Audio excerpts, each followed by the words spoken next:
Sa nangyayari sa Israel ngayon, kagaya kamakailan lamang, ang pinuno ng Hamas na si Yahya Sinwar ay naitumba na ng mga Hudyo.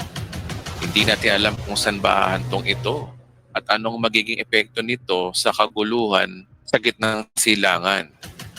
Ang Russia ay mukhang sumasali na sa panig ng Iran laban sa Israel at Amerika na nagbibigay ng balanse sa laban sa Middle East. Kaya ito ang nakakatakot dito, kaibigan. Pwedeng itong simulan ng world war or pwedeng nuclear war. Pero maliwanag sa sinasabi ng Biblia na lalabas muna ang Antikristo bago magkaroon ng kapayapaan sa Middle East. Sa madaling salita, bago ang World War III, lilitaw muna ang Antikristo para ipromote ang kapayapaan sa mundo. Bagay na sinasabi na ng Biblia. Kung babasahin natin ang 1 Thessalonians chapter 5 verse 3, while people are saying peace and safety, destruction will come on them suddenly. Itong verse na ito ay nagpapatunay na nakapropesiya na sa Bible, meron tao magpopromote ng kapayapaan, pagkatapos nito isang malaking sakuna ang mangyayari. Magpapakita ng kapayapaan muna bago World War. Puting kabayo muna bago ang pulang kabayo. Kaya mukhang ang gera sa Israel ay hindi pa simula ng Tribulation Age. Antayin natin kung sino yung tao magbibigay ng kapayapaan sa Israel o sa buong mundo dahil ang lahat ng nangyayari sa mundo ngayon ay naisulat na sa Biblia. Alright, magandang araw sa inyo mga babayan. It's me again, Boy Sardinas, no? Ang pag-uusapan natin ngayon mga babayan, sa gera naman tayo, no? Usap tayo ng usap ng mga problema about sa politics at ay sa mga buhaya at mga buwakaw ng mga nakaupo sa ating bansang Pilipinas. So ito mga babayan, pagkwentuhan naman natin, pag-usapan natin yung gera na nangyayari sa mundo. Alam niyo naman kung saan-saan po yung gera ngayon. So kayo po ba ay nakahanda sa World War III? Okay. So dapat ho tayo ay malaman din ho natin ang nangyayari na gera sa iba't ibang sulok ng daigdig. Okay? Nakakatakot 'yan mga babayan pagka World War III. No, alam niyo naman napakalapit natin sa China at nagigirian, no? Nagigirian sa mga pinag-aagawang lupain, okay? Hanggang sa Ukraine, Russia. Alright. So mga kababayan, pagka nag-World War III kasi, damay ho tayo. Okay? Nakahanda ka ba? Nakahanda ka na ba na magtago sa ilalim ng lupa? Okay. So ngayon mga babayan, itong papanood ko sa inyo na video ay hindi pa matutuloy ang World War III. Alam niyo kung bakit? Panoorin niyo 'tong video na 'to, no? At ipapaliwanag sa atin. At syempre, hindi pa naman talaga magiging kalunos-lunos ang daigdig natin, medyo matagal pa. Kaya meron pang panahon na magbago ka. 'Di ba? Pero siyempre nakakakilabot po ang nangyayari sa mundo ngayon. Baka puro ang usapan natin, puro mga marites about sa politics. Abay hindi niyo po nalalaman ay bigla na lang palang maggegera, 'no? Hindi ka pa nakahukay ng butas para maligtas ang iyong pamilya. Okay? Bili ng bili si BBM ng mga anti-missile, ayan, mga eroplano. Kahit ano pang bilhin mo pa na yan, no? Bumili ka pa ng mga missiles na napakarami, lusak pa rin ang Pilipinas, mga kababayan. Kahit isipin nyo na lang, meron tayong Amerika na magliligtas sa atin, sino bang masisira? Di ba, bansa natin? Oh, di ba? So, walang makakapigil ng gera, mga babayan. Hindi mapipigil yan. At yan ay nakasulat sa Biblia at talaga naman ay nakakatakot. No? Lahat ng pinaghirapan natin, mga naipon natin, sira po yan. Tulad sa Ukraine. Diba? Kaganda ng mga building, kaganda ng mga bahay, sira. Kasi ay mangyayari yan sa ayaw man at sa gusto mo. Okay? Pero alam ko, hindi ka ready sa gera na yan. Marami tayong mga nabibili o tutulungan tayo ng Amerika. Pero gusto mo ba yung magkagera? Pero sa ayaw at sa gusto mo, mga kababayan, ay mangyayari yan. Huwag kang mag-alala. Ang Biblia po ay hindi po nagsisinungaling at nakikita po natin talaga na nangyayari yan. Okay? So mga babayan, ay alamin natin sa video na to kung bakit hindi pa matutuloy ang World War III. Panoorin mo to magmula umpisa hanggang dulo. Okay? Para malaman mo, no? Maiba naman. Huwag naman puro politics. Hindi mo alam, naggiyera na, wala ka pang kaalam-alam. Nanonood ka ngayon, panoorin mo 'to, panoorin mo 'tong video na 'to at ito ang sinasabi ko sa inyo mga kababayan, ito 'yun, eto na 'yun, oh. Ayan, eto 'yun mga kababayan. Ready ka na ba? Panoorin natin 'tong video na 'to, ah, at ay, para alam mo naman din, 'no, at para ngayon pala maghukay ka na ng ano, ng, safety box nung inyong pamilya. Ready ka na bang panoorin 'to? Ready ka na? Panoorin natin 'to sa dulo, hanggang sa dulo at magkomento ka. At kung naniniwala ka sa Biblia na mangyayari talaga ito sa ating, mundo. Siyempre, ready-ready rin din. Ready-ready rin 'pag may time, okey? So panoorin niyo 'to, i-like mo 'tong video na 'to, support niyo si Boy Sardinas at marami pa tayong pag-uusapan para, lagi kang updated sa ipapalabas natin na mga video dito sa ating channel. Maliit lang 'to, pero kung susupport mo 'tong channel ni Boy Sardinas ay, malaking tulong po 'yan sa ating channel. Okay, get ready! Get ready to rumble! Let's go! Ngayon, maliwanag na ang propesiya. Lalantad ang Antikristo muna bago ang World War III. Ibig sabihin, kung ikukumpara natin sa panahon natin ngayon, yung gera sa Israel ngayon, gera sa Ukraine at Russia ngayon, at napipintong gera sa North and South Korea at China laban sa Taiwan, na posibleng humantong sa World War III, hindi mangyayari yan kung hindi lalantad ang Antikristo. At kung mangyari man ang World War III, ito ay mahihinto o mauudlot dahil ito ay mapapahinto ng Antikristo. Kaya ang lumalabas niyan, ang tensyon sa buong mundo ngayon ay hindi matutuloy dahil lalantad muna ang Antikristo. Ngayon ang tanong, sino kaya sa panahon natin ngayon ay posibleng maging Antikristo? Existed na ba ang Antikristo ngayon? Meron akong top 3 personality sa panahon natin ngayon ay posibleng sila yung Antikristo. Para makasiguro tayo kung sila nga ito, alamin muna natin ano ba ang katangian ng Antikristo sa Bible. At pagkatapos, ikumpara natin ang top 3 personality na meron ako ngayon kung ito ba ay fit sa pagiging Antikristo. Unang katangian at gagawin ng Antikristo ayon sa Biblia, siya ay makikipagkasundo sa Israel sa loob ng 7 taon. Ayon sa Daniel chapter 9 verse 27, ang pinunong ito ay gagawa ng isang matibay na pakikipagkasundo sa makapal na tao sa loob ng 7 taon. Pagkaraan ng 3 taon at kalahati, pipigilin niyang paghahandog, itataas niya sa templo ang kalapastangan ng walang kapantay at mananatili siya roon hanggang sa naglagay sa kanya ay parusahan ng Diyos ayon sa itinakda sa kanya. Ang propesiyang ito ay hindi pa nangyayari sa kasaysayan ng bansang Israel, na ang pinunong sinasabi diyan ay may kipagkasundo sa Israel sa loob ng 7 taon. At sinasabi diyan na after 3.5 years, pipigilin niya ang paghahandog sa templo at lalapastanganin niya ang templo. Sa ngayon, walang templo ang Israel, pero kontrobersyal ang balitang pagtayo nito. Kaya mukhang ang propesiyang ito ay nagsasaysay na pakikipagkasundo ng Antikristo sa Israel ay connected nga sa pagtayo ng Third Temple. Kaya ilagay natin sa ating listahan na ang Antikristo ay una, sasakopin niya ang daigdig sa ngalan ng kapayapaan. Pangalawa, makikipagkasundo sa Israel sa loob ng 7 taon. Pangatlo, after 3.5 years, lalapastanganin niya ang templo. Ngayon, ang pang-apat naman na katangian ng Antikristo ay sa kanyang taglay na popularidad at karisma, mamahalin siya ng daigdig. Ayon sa Daniel chapter 7 verse 8, pinagmasdan kong mabuti ang mga sungay at nakita kong may tumubo pang isa. Ang 3 sungay ay nabunot upang magkaroon ng puwang ang sungay na tumutubo.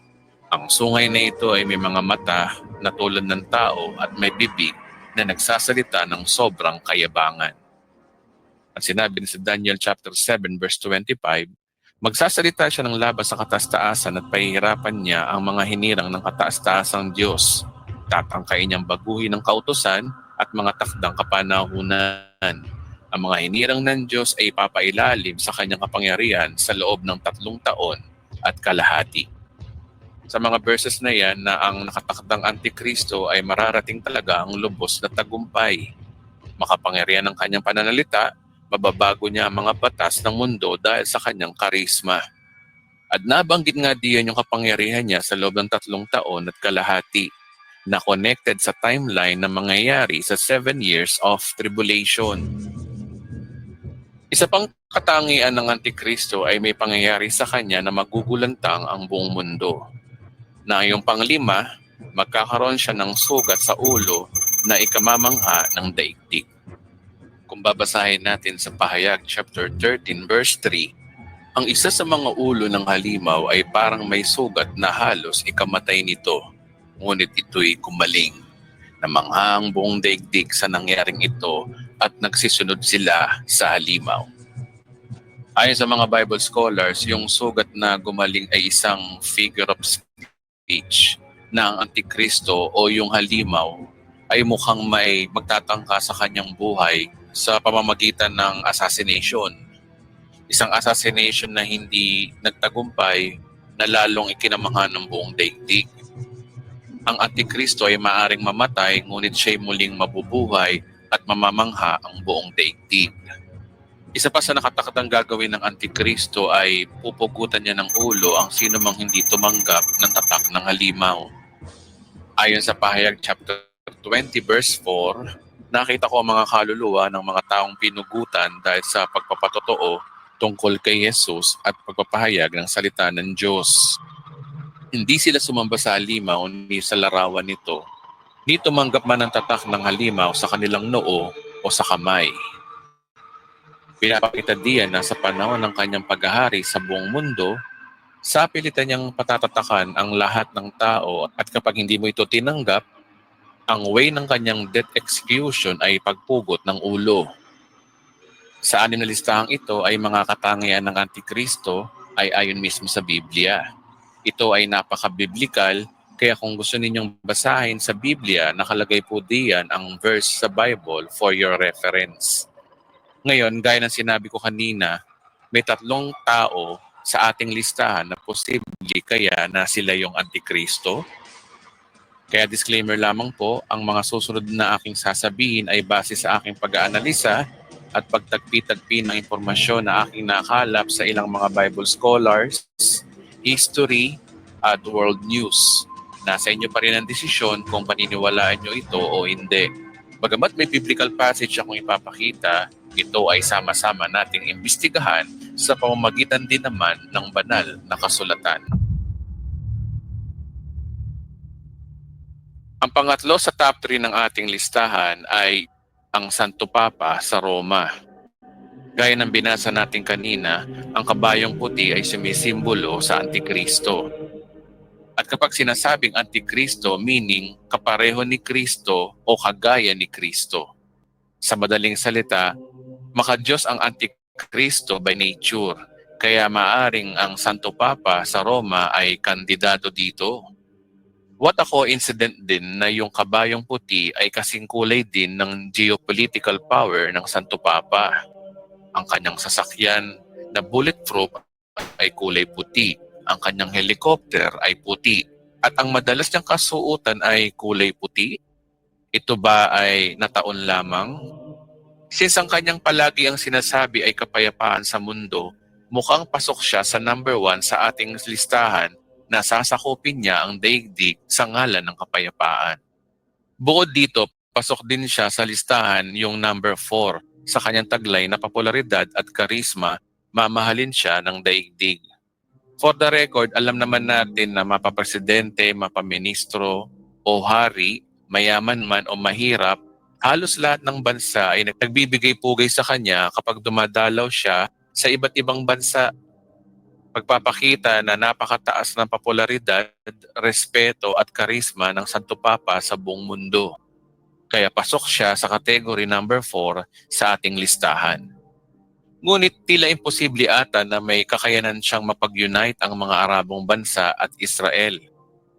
Sa kadahilan ng hindi pwedeng tanggapin ng Israel ang Santo Papa bilang kanilang Mesiyas dahil ang Santo Papa ay hindi Hudyo. Pangalawa, nire-reject din ng mga Hudyo ang Kristyanismo since 33 AD. Pangatlo, ayon sa mga Hudyo, ang maaari lang nilang tanggaping Mesaya ay yung mga may lahi lamang ni Abraham.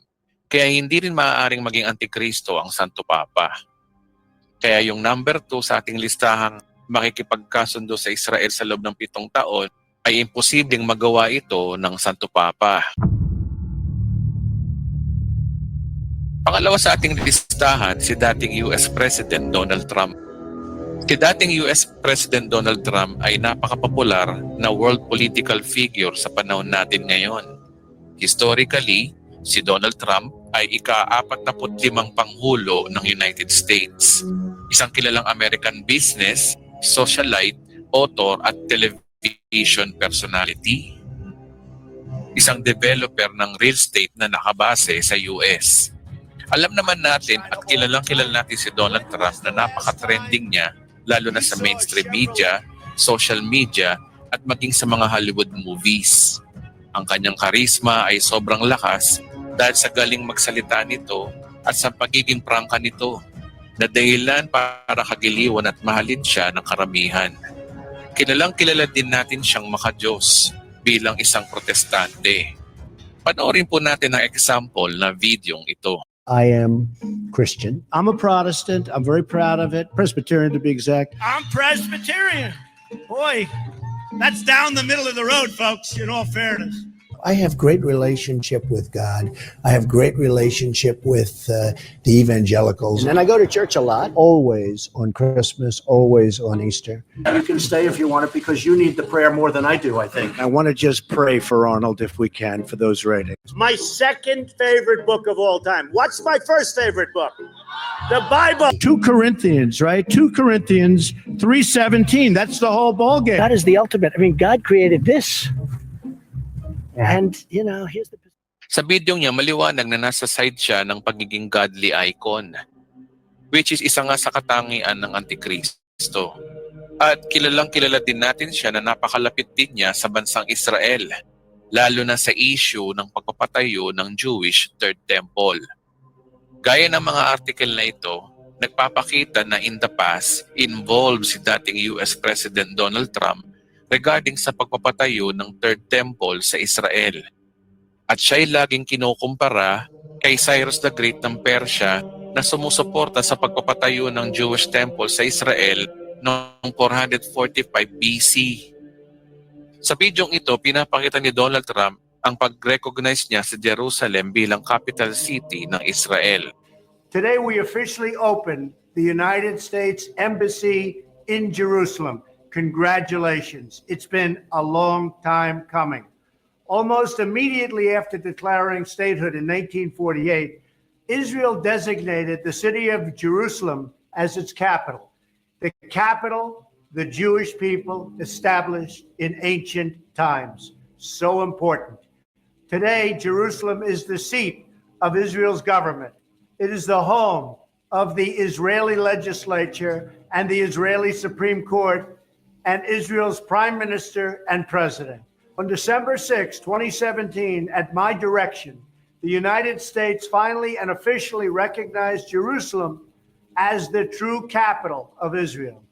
Last December, President Trump became the first world leader to recognize Jerusalem as our capital. The United States of America is opening its embassy right here in Jerusalem. Thank you, President Trump, for having the courage to keep your promises.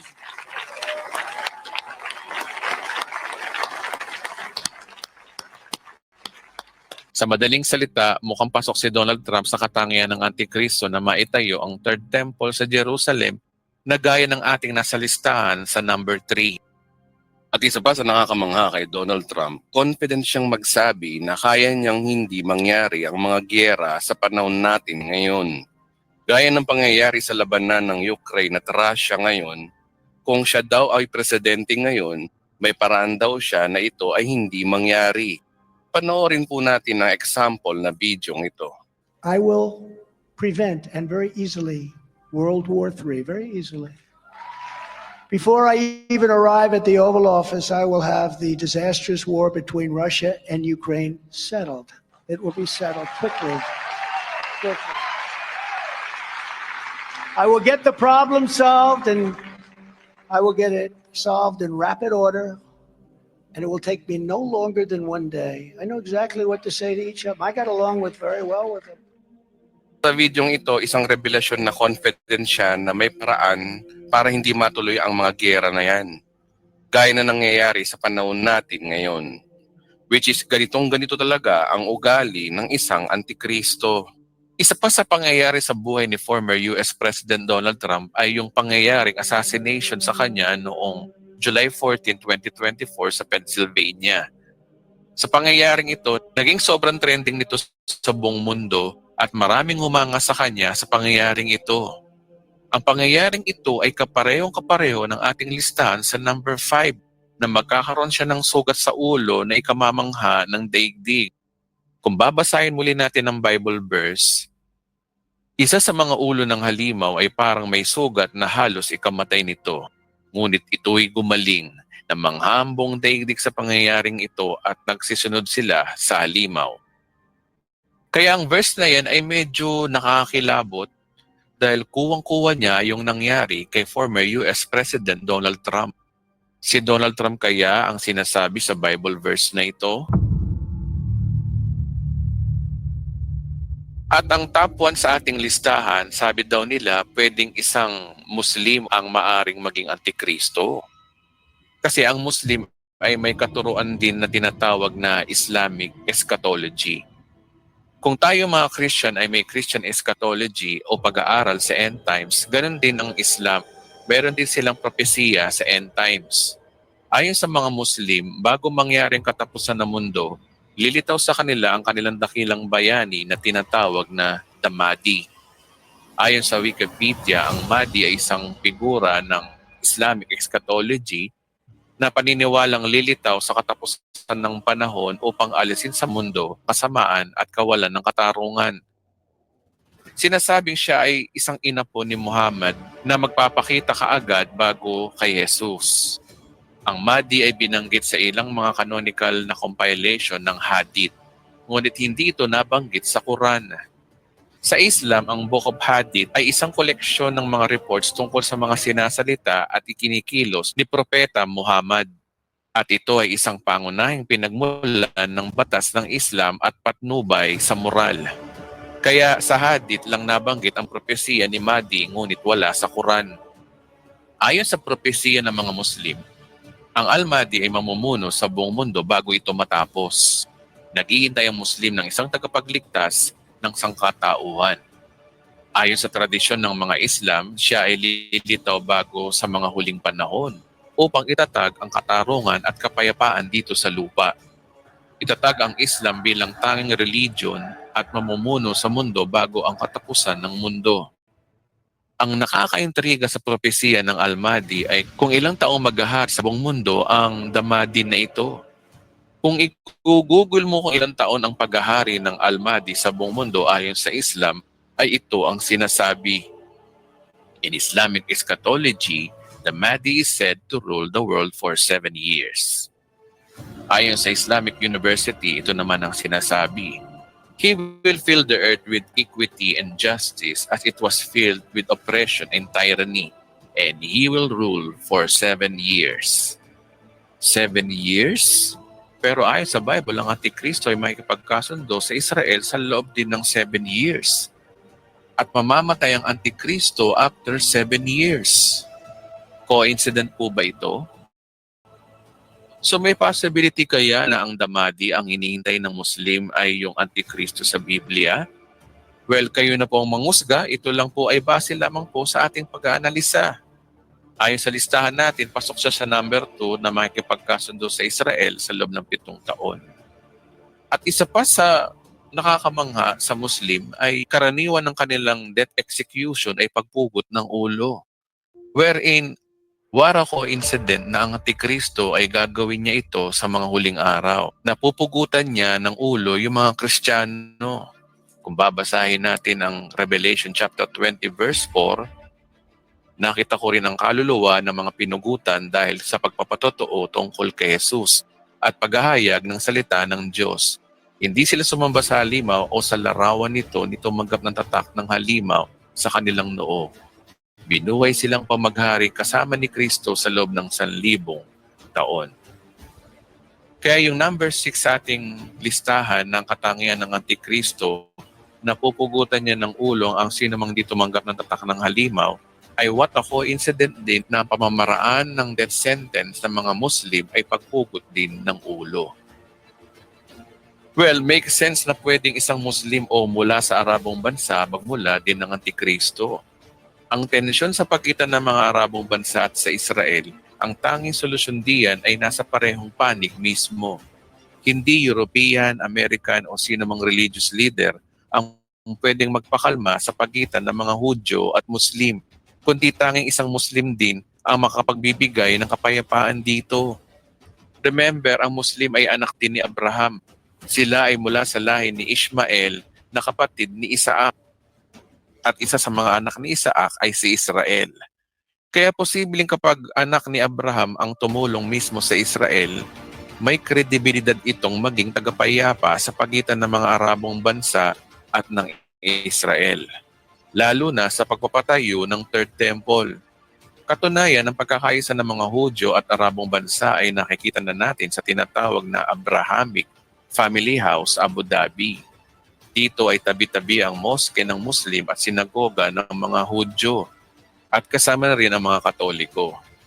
Kapag naandyan ang Antikristo at kung isang Muslim ang Antikristo, madali nang pag-usapan ang pagtayo ng Third Temple. Kaya malaki ang posibilidad din na ang Antikristo ay isang Islamic Antichrist. Sa nangyayari sa Israel ngayon, kagaya ng kamakailan lamang, ang pinuno ng Hamas na si Yahya Sinwar ay naitumba na ng mga Hudyo. Hindi natin alam kung saan ba hahantong ito at anong magiging epekto nito sa kaguluhan sa gitnang silangan. Ang Russia ay mukhang sumasalin na sa panig ng Iran laban sa Israel at Amerika na nagbibigay ng balanse sa laban sa Middle East. Kaya ito ang nakakatakot dito, kaibigan. Pwedeng itong simulan ng world war or pwedeng nuclear war. Pero maliwanag sa sinasabi ng Biblia na lalabas muna ang Antikristo bago magkaroon ng kapayapaan sa Middle East. Sa madaling salita, bago ang World War III, lilitaw muna ang Antikristo para ipromote ang kapayapaan sa mundo. Bagay na sinasabi na ng Biblia. Kung babasahin natin ang 1 Thessalonians chapter 5 verse 3, while people are saying peace and safety, destruction will come on them suddenly. Itong verse na ito ay nagpapatunay na nakapropesiya na sa Bible, meron tao magpopromote ng kapayapaan, pagkatapos nito isang malaking sakuna ang mangyayari. Magpapakita ng kapayapaan muna bago World War. Puting kabayo muna bago ang pulang kabayo. Kaya mukhang ang gera sa Israel ay hindi pa simula ng Tribulation Age. Antayin natin kung sino yung tao magbibigay ng kapayapaan sa Israel o sa buong mundo dahil ang lahat ng nangyayari sa mundo ngayon ay naisulat na sa Biblia.